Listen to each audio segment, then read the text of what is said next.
En el Perú, abortar es ilegal. No es hasta el 2014 que se aprobó el aborto terapéutico antes de las 22 semanas de gestación, siempre y cuando la mujer se encuentre en riesgo de muerte o su salud sufra daños irreversibles. Pero, ¿por qué es ilegal abortar? Victoria Solís, asesora legal del Centro de la Mujer Peruana Flora Tristán, da alcance sobre el motivo de la ilegalidad del aborto en nuestro país. Solamente hay un caso de aborto legal, que es el caso del aborto terapéutico, que está en el artículo 119 del Código Penal, en el cual no se sanciona el aborto cuando la vida o la salud de la mujer está en riesgo. Esa es la única excepción. En los demás casos, aún sea por violación sexual o aunque el feto no tenga posibilidades de sobrevivir fuera del vientre materno, el aborto en todas esas circunstancias está criminalizado, está sancionado. Y eso nosotras desde organizaciones como Flora Tristán, desde hace muchos años denunciamos que es una forma de vulneración a los derechos humanos de las mujeres. ¿Por qué? Porque se les niega la autonomía reproductiva sobre sus cuerpos, se les expone a los abortos clandestinos, que a nivel nacional hay grandes datas preocupantes. Según un estudio que la organización tuvo, al día se estarían presentando más de 1000 abortos en el Perú. De acuerdo con lo explicado por Victoria, el aborto es una realidad en el Perú.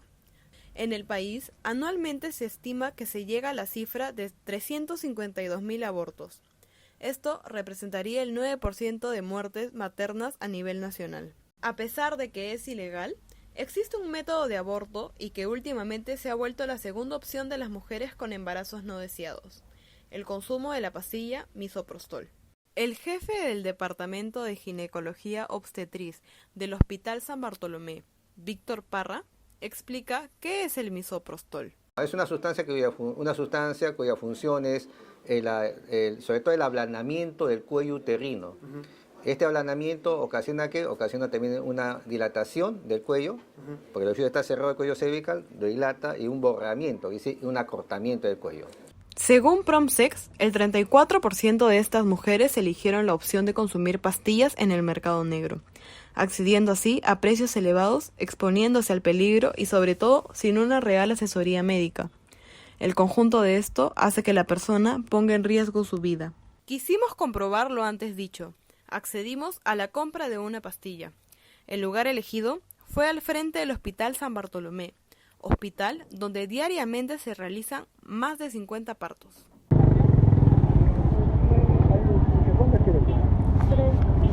¿4? Ya serían 80. 3. 60. Que tengo 50.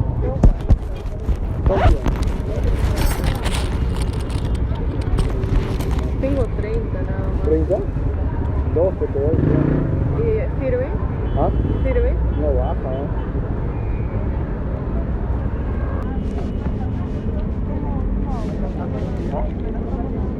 No, ese no te lo tomas, son 3 arriba oral y 3 vaginal. Las 3 juntas al mismo tiempo. Hay un 15 minutos que uno se está bajando.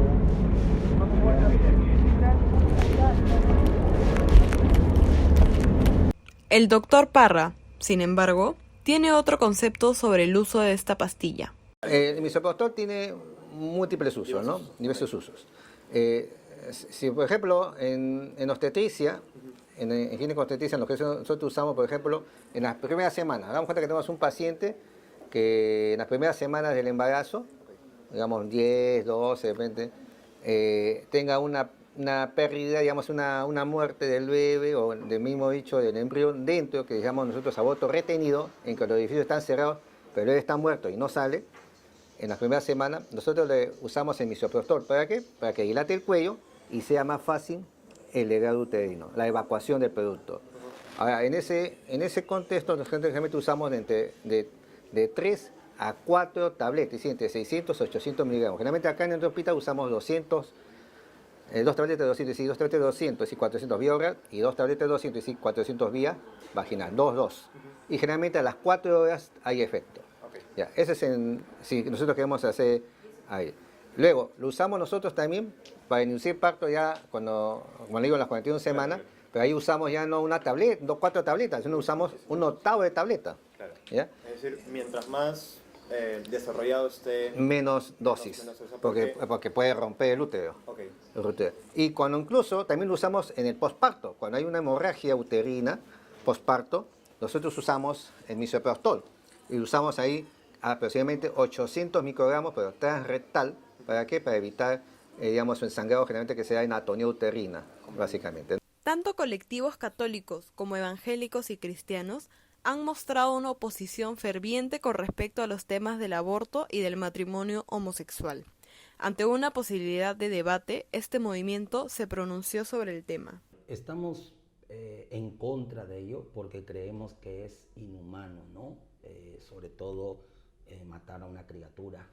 Creemos que de verdad el niño tiene derechos y me parece que es inhumano poder matar a una criatura que no pueda defenderse. Entonces, por ese lado, creo que el aborto para nosotros es algo que totalmente va fuera de los parámetros normales. Para demostrar su postura, anualmente, mediante el movimiento Con mis hijos no te metas, se realiza la Marcha por la Vida, marcha que busca concientizar a la población sobre la importancia de defender ambas vidas. Nosotros, y creo que dentro del marco cristiano o evangélico o dentro de la línea, ¿no?, de personas que deseamos la vida del ser humano, creo que el motivo sobre todo es llevar un poquito de conciencia, ¿no? Que la gente entienda que realmente el aborto es un crimen, entiendan de que la vida es lo más grande que Dios nos ha dado, y creo que la idea de salir y hablar y manifestarnos ante el mundo, ante la gente, es que la gente pueda comprender que la vida es hermosa y la vida de una criatura es importante.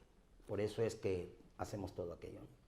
Andrea Mena, feminista y activista pro aborto, considera que la necesidad de que este sea una realidad es por dos motivos. Son varios los peligros a los que se expone una mujer cuando aborta clandestinamente, pero creo que en este punto es muy importante considerar las diferencias sociales. Una mujer con ingresos económicos probablemente pueda acceder a salud, pueda ir a una clínica, pueda viajar al extranjero, a un país en el que sí esté legalizado, pero lamentablemente un gran sector de la población no tiene ese sustento económico como para hacerlo. Hay muchas mujeres pobres, muchas mujeres de clase media que probablemente por X circunstancias desean acceder a un aborto y no pueden. Entonces, ¿qué hacen? Lo hacen en sus casas, toman pastillas por recomendaciones de amigos, van a clínicas que les dicen que pueden hacer abortos seguros. Muchas de ellas terminan muriendo, terminan desangrándose, tienen que someterse a operaciones, a intervenciones quirúrgicas que probablemente terminen haciéndoles daño a largo plazo, e incluso en ese mismo momento, como ya lo mencioné, la muerte. Si miramos a nivel de Latinoamérica cómo está regulado el aborto en otros países, podemos ver que hay avances que en el Perú todavía no existen. Por ejemplo, en Colombia, en Bolivia, se permite el aborto por más de una causal. Es decir, en casos, por ejemplo, de violación sexual, en el caso de Bolivia, en casos en que la mujer esté expuesta a pobreza y se dañe su proyecto de vida, en el caso de Colombia también en situaciones de malformaciones fetales incompatibles con la vida, es decir, es más amplia la permisión de la interrupción del embarazo. La oposición, sin embargo, tiene nuevamente argumentos distintos a los recién mencionados. El aborto es un crimen. Según bíblicamente, Dios es el dador de la vida. Y estamos hablando de una vida a la cual, no, como dije antes, no se puede defender. Y quitar la vida de un ser humano me parece bastante mal.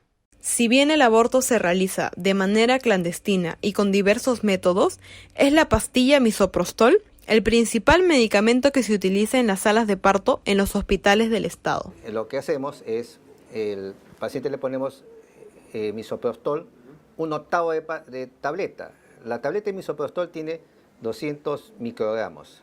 El octavo es 25 microgramos. Entonces le ponemos 1/8 de tableta en el fondo del saco vaginal. Y esperamos el borramiento del cuello uterino, la irritación y las contracciones. Ante la polarización de ideas que, como consecuencia, genera el estancamiento de políticas públicas al respecto, las mujeres siguen abortando de manera clandestina y desinformada. La Organización Mundial de la Salud ya ha indicado a través de un estudio que difundió hace unos años que el uso de pastillas es un método eficiente y también seguro para interrumpir una gestación no deseada.